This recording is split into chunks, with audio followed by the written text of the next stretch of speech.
الحمد لله رب العالمين حمدا يوافي نعمه ويكافئ مزيده. يا ربنا لك الحمد كما ينبغي لجلال وجهك ولعظيم سلطانك. اللهم فصل وسلم وزد وبارك على سيدنا محمد سيد الأولين والآخرين وعلى آله وأصحابه وأتباعه وأولياء أمته أجمعين إلى يوم الدين. مسلمانان و ئیمانداران سەلامی خوای گەورەتان لەسەر بێ. ئەمڕۆ ڕۆژی جومعەیە و هاوکاتی دەی محەڕەم ڕۆژی عاشورایە، ئەو ڕۆژەی کەوا لە تەریخ و مێژووی ئیسلام و مسلمانان و ئینسانیەدا هەم ڕۆژێکی پڕ لە خێر و خۆشی و نەسرەتە و هەم ڕۆژێکی دڵتەنگ و پڕ لە خەم و خەفەتە. ڕۆژی عاشورایش دەی محەڕەمە، ڕۆژی فەرەحی هەم ڕۆژی غەمە، پڕیە لە خێر و نەسر و فەضائیل، سەرتاپا چاکە و فەتحی ئەوائیل. فەرەحی چونکە گشت پێغەمبەران لەو ڕۆژەدا خوا نوسرەتی پێدان. ڕۆژی عاشورا مسلمانان و ئیمانداران چۆن ئەبێت تەعاملی لەگەڵا بکەن و چۆن هەم خۆشحاڵی دەرببڕن و هەم بێتاقەت و غەمناک بن. لە ئاینی پیرۆزی ئیسلامە لەسەر نیعمەتەکان خوای تەبارەک وتەعالا کە ئەیدا بە ئینسان شوکرانە بژێری داناوە. و ئەمما بنیعمەتی ڕەبیکە فەحەدیث. ئەو نیعمەتانەی خوا پێی خۆشە بەسەرتەوە ئاسەوارەکەی ببینێت، سوپاسی بکەی. لئین شەکەرتم لەئەزیدەنەکم. بەڕاستی ڕۆژی عاشورا ڕۆژێکی زۆر مبارەکە، ڕۆژێکی زۆر پیرۆزە. هەر لەبەر ئەوەی کە پێغەمبەری خوا صلی الله علیه وسلم ئەفەرمێ ڕۆژەکەی تیا بە ڕۆژوو بن. لەبەر مبارەکی و پیرۆزیەکەیەتی مانگی محەڕەمە، یەکێکە لە مانگە قەدەغەکراوەکان. مانگی محەڕەمی پیرۆز پێغەمبەری خوا صلی الله علیه وسلم ئەن باشترین ڕۆژوو لە دوای ڕۆژووی.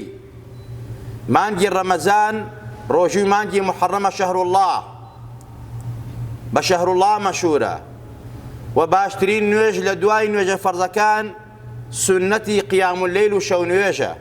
بەهەرحاڵ ڕۆژی عاشورا و مانگی محەڕەم کاتێکی زێڕین لە تەمەنی ئینسانە، کاتی نەفەحات و تەجەلیات و ڕەحەماتی پەروەردگارە. یەکێکە لەو کاتە زێرنانەی تەمەنی ئینسانە کە ئینسان بە دوایە بگەڕێ قەترەیەک لە ڕەحمەتی خوای بەرکەوێ بۆ ئەبەتی بێتە ئەهلی سەعادەت و بەختەوەری، وەک مانگی ڕەمەزان، وەک ئەیامی زیلحیجە، وەک کاتە زێرنەکانی تر. عاشورایش کاتێکی زێڕین و مبارەکە. ئازیزان و خۆشەویستان، وەک چۆن کاتێکی مبارەکە لە تەریخی بەشەریەت و پێغەمبەران و مسلمانانیشا چەندین ڕووداوی سەرکەوتنی گەورەی تیا بۆ بە مسلمانان. بۆیە مسلمانان ئەبێ دڵخۆش بن بەو سەرکەوتنانە، چونکە دڵخۆشی پێغەمبەرانی تیا بووە، سەرکەوتنی پێغەمبەرانی تیا بووە. وەک چۆن ڕۆژێکی غەمناکە لە ڕۆژی عاشورادا دەی مانگی محەڕەم قەتڵ و عامی ئال و بەیتی پێغەمبەری خوا کرا، وەک مسلمان پێمان ناخۆشە ئیدانەیەکەن، ئیستینکاریەکەین ئەو زاڵم و ستەمکارانە کە ئەو کارەیان کرد بەر نەفرەت و لەعنەتیانەکەین. بەڵام ئەوەشمان لەبیر نەچێ ئێمە ئەمرمان پێ نەکراوە تەعزیە زیندووکەینەوە. ئەگەر ئەمرمان پێ بکرایە بە تەعزیە زیندووکردنەوە کی ئەولاتر بوو کە ئێمە شینی بۆ بکەین و هاواری بۆ بکەین پێغەمبەران. هەموو لایەکمان ئەزانین حەزەتی زەکەریا بە مشار داهێنرا، حەزەتی یەحیا سەر بڕا، جوولەکەکان خۆیان سەریان بڕی. و هەروەها حەزەتی پێغەمبەری ئێمە وەفاتی فەرموو، ژەهەر خوارد کرا، ئەگەر بێت و ئێمە شینمان بگێڕاوە بۆ ئەوانمان بکردایە. شین و ڕۆڕۆ لە کاتی موسیبەتە، لە کاتی مردنە حرامە و جائیز نییە. ئازیزان و خۆشەویستان، ئەگەر شین و ڕۆڕۆ دانرایە بۆیە بۆ وەفاتی حەزی ئەبوبەکر دانرایە کە گەورەترین موسیبەت بوو، وەفاتی فەرموون لە کاتێکە ئەهلی ڕیددە بەرامبەر موسڵمانان وەستابوون و هەڵگەڕابوونەوە. شەهادەتی حەزی عومەر لە میحرابەکەیە لە کاتێک قورئان خوێندن و نوێژی بەیانیە شەهیدیان کرد بۆ شین و ڕۆڕۆ و دانەنراوە کە ئیتر ئەمانە ئەفزەلی ئەصحابی پێغەمبەری خوا صلی الله عليه وسلم. یان حەزەتی عوسمان لە ماڵەکەی خۆیان بە بەرچاوی خێزانی و مناڵەکانیوە خەواریج سەریان بڕی بۆ شین و ڕۆڕەوەمانە دانەنراوە. یان حەزەتی عەلی ڕزا و ڕەحمەتی خوای لەسەر بێ کەڕەمە الله وەجهەهو ئەم زاتە مبارەکە لە ناو مزگەوتە یا لە ڕێی مزگەوتە لە نوێژی بەیانیە دانە بەر شمشێر بۆ ڕۆژی وەفاتی ئەو نەکراوە بە ڕۆژی شین و ڕۆڕۆ تەنها ڕۆژی شەهادەتی حەزەتی حوسەینە. ئەمە خۆی جۆرێکە لە سیاسەت و درۆدەلەسە. لە ئاینی پیرۆزی ئیسلامە ئەمرمان پێکراوە ئێمە بە سەبر و بە سەبات لە کاتی ناڕەحەتی و لە کاتی مصیبەتەکانە. وبشر الصابرين الذين إذا أصابتهم مصيبة قالوا إنا لله وإنا إليه راجعون. أما أمري خوايا بۆ مسلمانان خوا بە مژدە بدە بە خۆگران و ئارامگران لە کاتی بەڵاو مصیبەتە خۆیان ئەگرن دان بە خۆیان ناگرن ئەڵێن ئێمە ئەم سیغە گەورە خوێن ئەم وشە گەورە إنا لله وإنا إليه راجعون حسبنا الله ونعم الوكيل أولئك عليهم صلوات من ربهم ورحمة وأولئك هم المهتدون. ئەوەی کە ئەم سیغاڵە ئێمە مڵکی خوین و خوا دروستیکردن و بۆ لای خوای ئەگەڕێینەوە ئەمە هیدایە دراون خوا سەڵاوات و ڕەحمەتی خۆی ئەڕژێنە بەسەریانە و ڕەحمیان پێیەکا و ئەمە خەڵکی سەرکەوتوو هیدایەتن. مسلمان ئەمەیان پێکراوە. پێغەمبەری فەرمێ صلی الله عليه وسلم لە ئێمە نییە ئەوەی کەوا ئەدا لە سنگی خۆی لە کاتی مصیبەتە سنگی خۆی شەقەکە جلوبەر لەبەر خۆیان ناڵن ناشکوریەکە و ناسایەکە. ئەمە عاداتی جاهیلیە. پێغەمبەری خوا فەرمێت سەڵات و سەلامی لەسەر بێ کەواتە ئێمە ئەمرمان پێکراوە لە کاتی مصیبەتە لە کاتی بەڵاو مصیبەتە ئێمە دان بە خۆمانە بگرین ئێمە ناسزایی نەکەین ئێمە ناشکوری نەکەین. بەڵێ ڕۆژی عاشورا وەک ڕۆژی شەهادەتی حەزەتی حوسەینە چونکە بۆ معلوماتان حەزەتی حوسەین ئێمە نەکە ڕێ بکەین بە ڕۆژی شین ئەبێ ئەو ڕۆژە وەک چۆن ڕۆژی پێغەمبەران ڕۆژی نەسەتیان بووە ڕۆژی سەرکەوتنیان بووە ئەو هەموو ڕەحمەتە ڕووی تێکردوون ئەبێ دڵخۆش بین بۆ ڕۆژە چونکە ڕۆژی نەسەتی پێغەمبەرانە بە هەمان شێوە بۆ شەهادەتی حەزەتی حوسەین سەلامی خوای لەسەر بێ ڕزا و ڕەحمەتی خوای لەسەر بێ ڕوبەڕووی گەورەترین زاڵم و تاغوتی سەردەمی خۆی بووە کە یەزید بوو کابرایەکی مفسید بوو.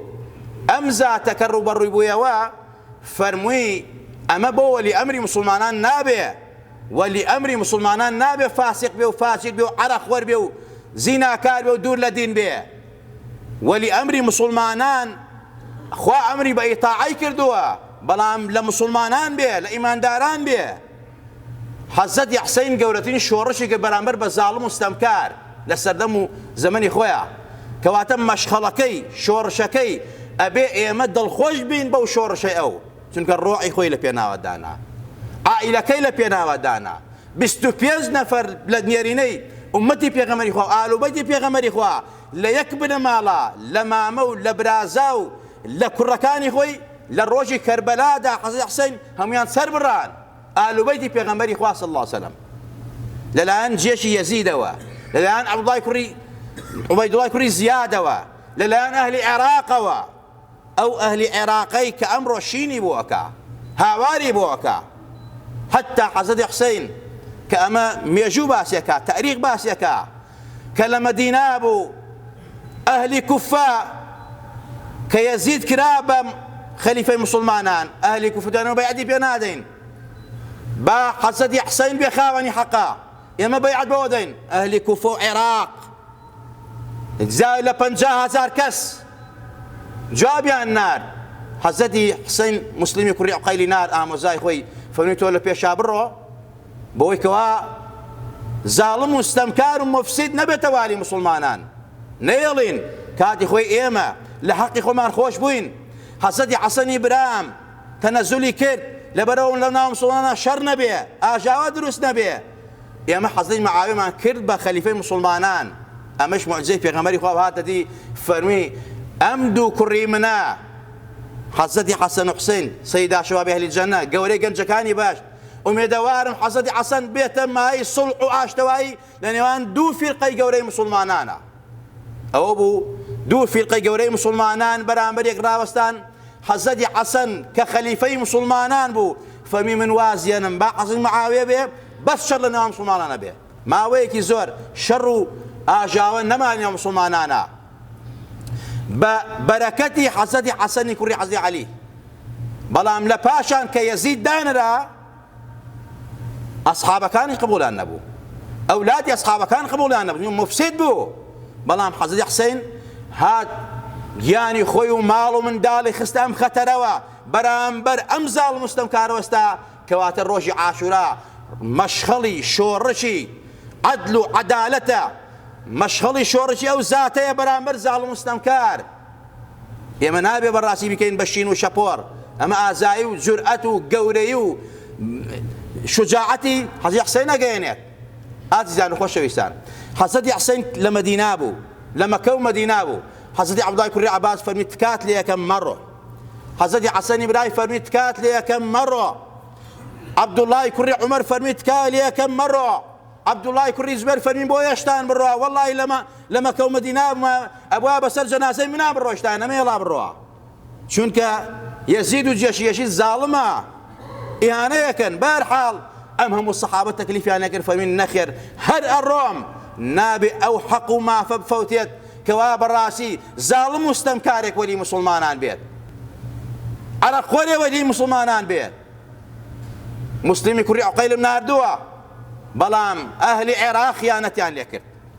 موسڵمی کوڕی عوقەیل کە هاتە ئێرە ئەم هەموو خەڵکە وەعدیان پێداوە و بەیعەت بە حەزەتی حوسێن بن، بەڵام کاتێ جێشی یەزیدیان بینی و عوبەیدوڵای کوڕی زیاد شکاتی هەڕەشەی لێکردن لەو 50,000 کەسە 30-40 نەفەر لەگەڵ حەزەتی موسڵمی کوڕی عوقەیلا ماوە، ئەویشان گرت و سەریان بڕی وتی هێشتا جارێ مەم کوژن بە عەبدوڵای کوڕی زیاد تا نامەی نێرم بۆ حەزەتی حوسێن بانەیە.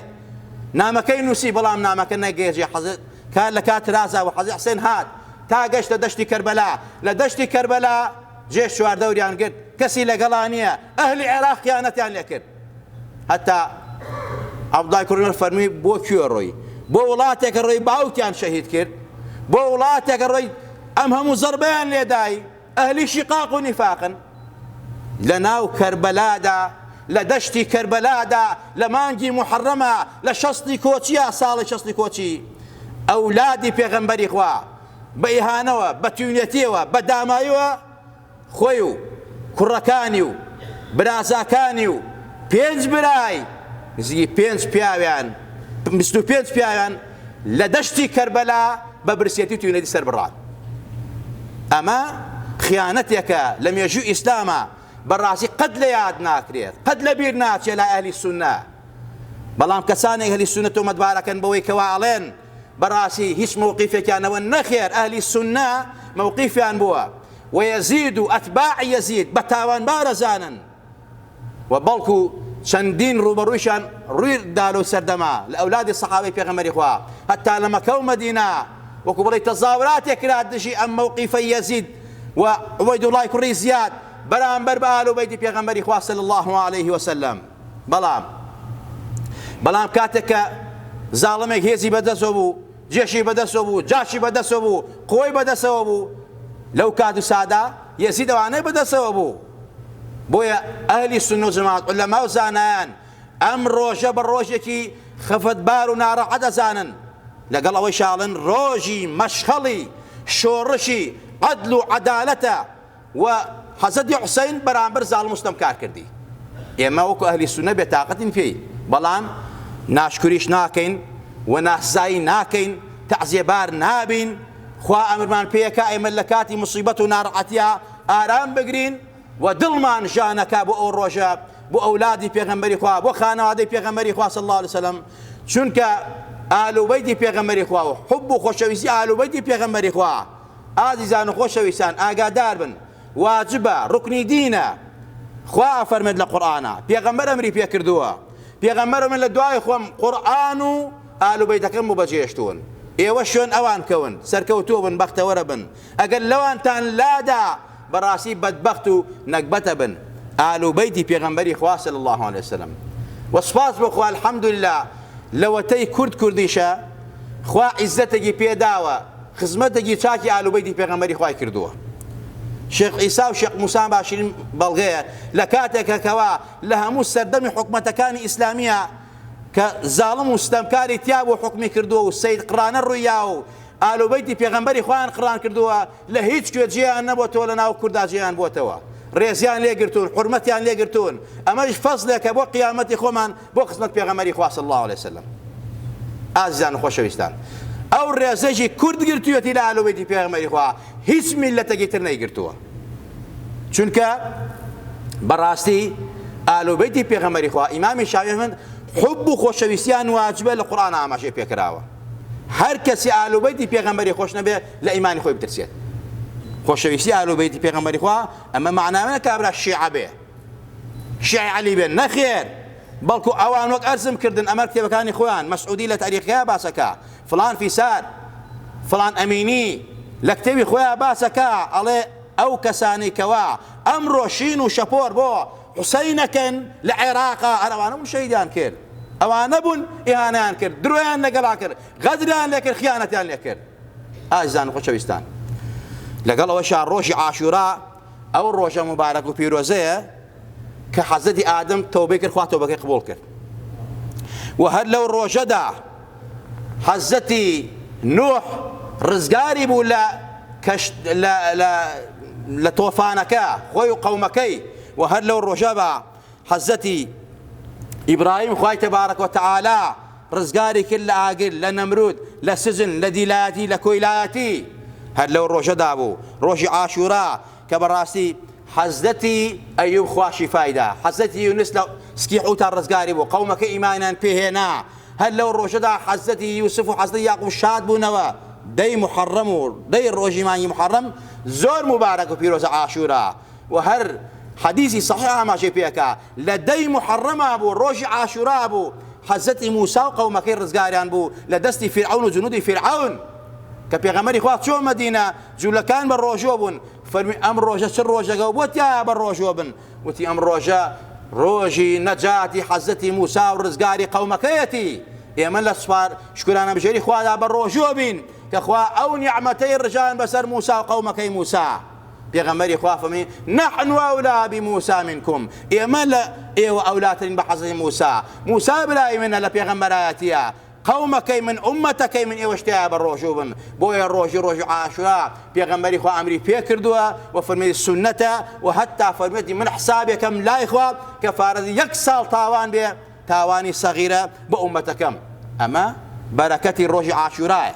ئازیزان و خۆشەویستان و حەدیث صحیح ئاماژە بەمەیەکە بۆی عولەما و زانان فەرمیانە هەر کەسێک بەڵایە موسیبەتێکی لە کۆڵ بووە یان خوا نیعمەتێکی ڕژان بەسەرا سنەتە بەڕاستی یا سەدەقە بکە یا عیبادەتێ بکە دوورکاتنەوەی سنەت بکە لە شکرانە بژێری پەروەردگارە یا ڕۆژێک بە ڕۆژوو بێ بڵێ خوایە من بە ڕۆژوم لەسەر ئەو نیعمەتەی داو بە من یا لەسەرەوەی شیفات دام یا لەسەرەوەی ڕزگارت کردم ئەمە سنەتی پێغەمبەری خوا و ئەصحابی پێغەمبەری خوا و ئەمری پێغەمبەری خوایشە صلی الله علیه وسلم. کەواتە ئازیزان و خۆشەویستان ڕۆژی عاشورا ئەو ڕۆژەیە ئێمە خراپ لێ تێ نەگەین بڵێن تایبەتە بە قەومێک و یا بە گەلێکەوە نەخێر ڕۆژی عاشورا ڕۆژێکی تاریخی و مێژوویە لە تاریخی بەشەریەت و مسلمانانە هەم ڕۆژی سەرکەوتن و نەسرەت و خۆشیە و هەم ڕۆژێکی خەمناکە بۆ مسلمانان چونکە ئەو حادیسە گەورە تایە ڕوویدا بەرامبەر ئالوبەیتی پێغەمبەری خوا صلی الله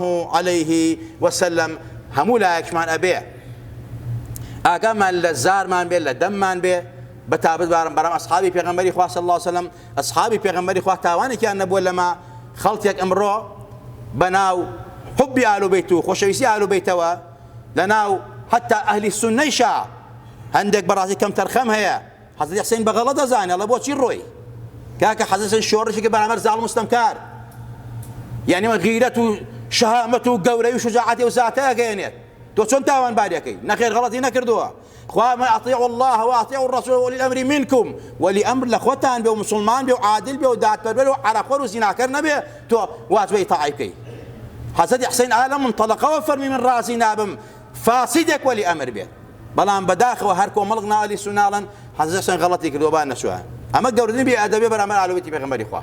بەڵام ئەوەی موقیفی ئەهلی سونە و جەماعەت بێ لەم بارەوە کە ئەهلی سونە و جەماعەت شوێنکەوتەی چوار مەزهەب و ئەشاعیرە و ماتوریدی ئەفەرموون ڕەزا و ڕەحمەتی خوایان لەسەر بێ. ئەوەی ئێمە ئەبێ مامناوەند بین. ئەم ڕۆژە پیرۆزە و حەزرەتی حوسێن تیاشێدا بێتاقەت بن پێی و ئەو جینایەتکارانە بە زاڵم و ستەمکار ئەزانین. ئێمە ڕقمانە لێیان لەبەر خوا و پێغەمبەری خوا چونکە ئەو جینایەتە گەورەیان کردووە و ئاهل بەیتی پێغەمبەری خوا بە حەق ئەزانین لێرە زوڵمیان لێکراوە ستەمیان لێکراوە و ئەم ڕۆژەی غەمگینە صبر و ئارامەگرین و دوعای خێرەکەین بۆ ئەوانەی کەوا شەهید بوون و ئێمەش خوا ئیستیقامە پێ. ئەمە موقیفی ئەهلی سونەیە، زیاتر نییە لەوە زیاتر شین و شەپۆڕ و لە خۆدان و مەسەلەی زرگ بازی ئەمانە. والله ئەگەر حەزرەتی حوسێن زیندوو بێ نەفرەت لە هەرەمویان ئەکات.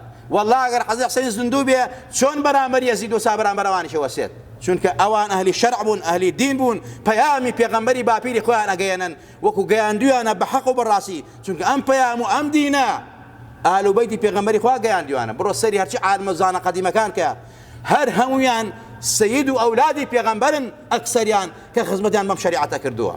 خوای گەورە لە هەموو لایەکمان ڕازی بێ، خوا لە هەموو لایەکمان خۆش بێ، خوا عاقبەتمان لە خێر بگێڕی. یا ڕەبی خوای گیانە دەپارڕینەوە لە هەموو فیتنەکان و لە هەموو بەڵاو مصیبەتەکان خۆمان و خانەوادە و ماڵ و منداڵمان پارێزراو کەی. یا ڕەبی خوای لێ دەپارڕینەوە، یا ڕەبی خوای لێ دەپارڕینەوە بەر ئاهل بەیتی پێغەمبەری نازدار لە ئێمەش خۆش بە، لە ئێمەش ڕازی بە، ئەوەی دەستی لەو تاوانە بووە، ئەوەی ئەو خیانەتەی پێ ڕازیە. یا ڕەبی خوای گیان جەهەنەم جێگای بێ. ئیشاڵڵا هەروایشە بێگومان بن لەوەی کەوا ئاهل بەیتی پێغەمبەری خوایان بریندار کردو و شەیدیان کردوون. یا ڕەبی خوایە ئەوەشی کەوا ئەو زاتە بە تاوانبار ئەزانێ و بە موخطئ ئەزانێ، خوایە یان هیدایەتی بە یان بە هیچ شێوازێک ئەو هەڵەی لێ قبوڵ مەکە کە ئاهل بەیتی پێغەمبەری خوا کە شۆڕشان کردشی زوڵم ئەو تاوانبارانەکە. یا ڕەبی خوای لێ دەپارڕینەوە لە باوکو دایکمان خۆش بە، لە باوکو دایکمان ڕازی بە.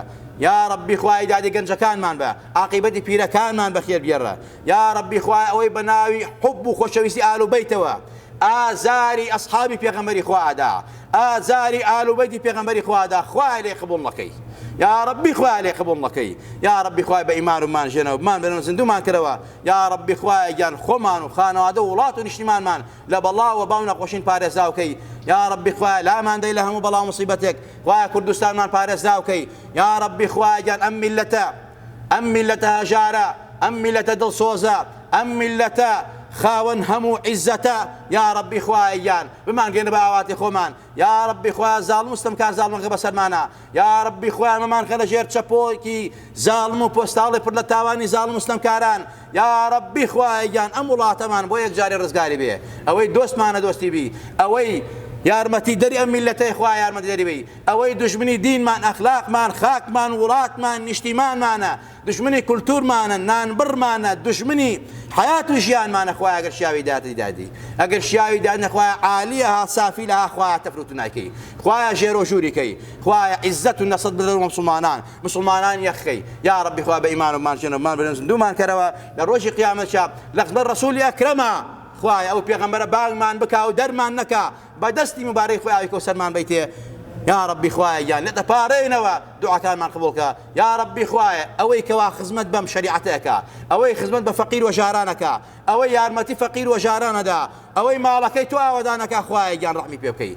یا ڕەبی خوای بۆی بکەیتە کەشتی نەجاتی. یا ڕەبی خوای گەبێتە سەبەبی شیفای نەخۆشی خۆی و ماڵ و منداڵی، خوای شیفای نەخۆشی هەموو لایەکمان بی، نەخۆشی خەستەخانەکانمان بی، ئەوانەی داوا دوعای خەیریان نەکردووی خوای شیفای عەجەل و پلان بۆ نێرم. یا ڕەبی خوای لێ دەپارڕینەوە ئەوەی ماڵەکانی تو ئاوەدانەکەتەوە، ئەوەی ئەم مزگەوتە دەستی تیا بوو، دەستی تایەتی و خزمەت بەم مزگەوتی ئەمەکە. یا ڕەبی خوای پایداریکەی، یا ڕەبی خوای محفوظیکەی، یا ڕەبی خوای لێی وەرگرە و بیکە کەشتی نەجاتی. آمین آمین. أقول قولي هذا وأستغفر الله لي ولكم ولسائر المسلمين.